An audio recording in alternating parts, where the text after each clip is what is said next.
Burnout autista. Exaustão crônica. Ela pode causar sensação de exaustão física e mental, mesmo depois de longos períodos de descanso e de sono adequado. E quando uma pessoa está passando pelo burnout autista, ela pode se sentir incapaz de lidar com as tarefas do dia a dia.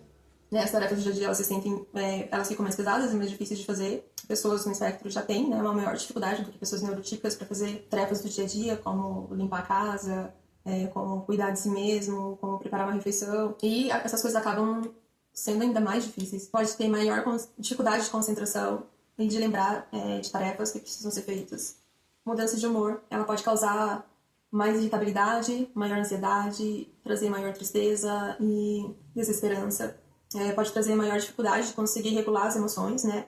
Então pode trazer mais crises de meltdown. A pessoa tem a sensação de que tá, tipo assim, tendo crises constantes, que foi o que eu tive, né? Quem viu meu primeiro vídeo falando do diagnóstico, lá eu falei que eu tenho a sensação que eu tava 2022 inteiro em crises de meltdown, meltdown, shutdown.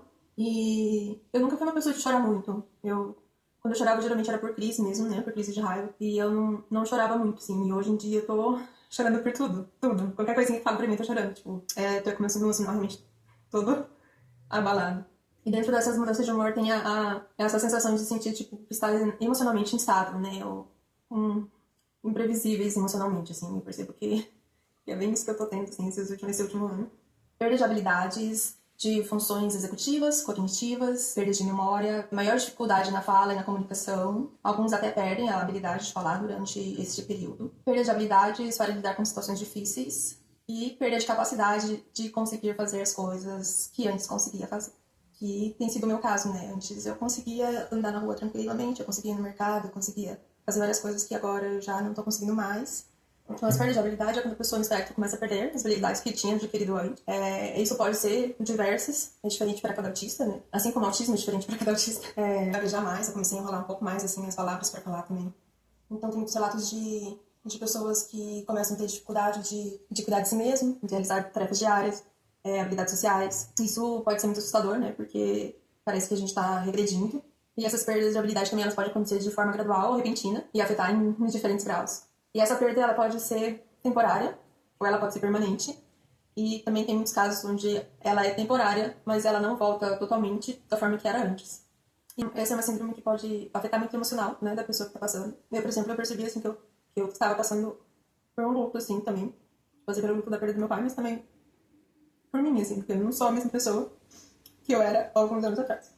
É comum a pessoa perder interesse em atividades que antes gostava, que costumava fazer e que trazia prazer e satisfação.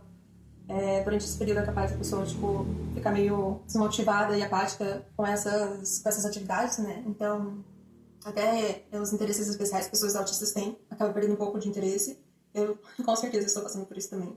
Deixei a arte um pouco de lado, assim, e estou me concentrando mais realmente em aprender sobre autismo e estudar e tentar entender o que está acontecendo comigo, né? E eu percebo que essas definições da síndrome de burnout autístico tem muito a ver, assim, que eu estou passando nesses últimos meses. Sensibilidade aumentada, então essas pessoas acabam tendo baixa tolerância aos estímulos sensoriais, às sobrecargas sensoriais e mudanças, e também maior dificuldade em socialização, né? Então as pessoas no espectro, elas podem se tornar ainda mais sensíveis aos estímulos sensoriais, né, como luzes, sons, texturas e odores, que elas acabam tendo mais dificuldade de filtrar e processar esses estímulos, podendo se sentir sobrecarregado mais facilmente. Então, por exemplo, eu tenho transtorno de processamento sensorial e eu percebo que eu tive a audição muito aumentada nesses últimos anos, assim, o que tem sido bastante difícil, né? Coisas que eu conseguia tolerar, antes eu não consigo mais tolerar.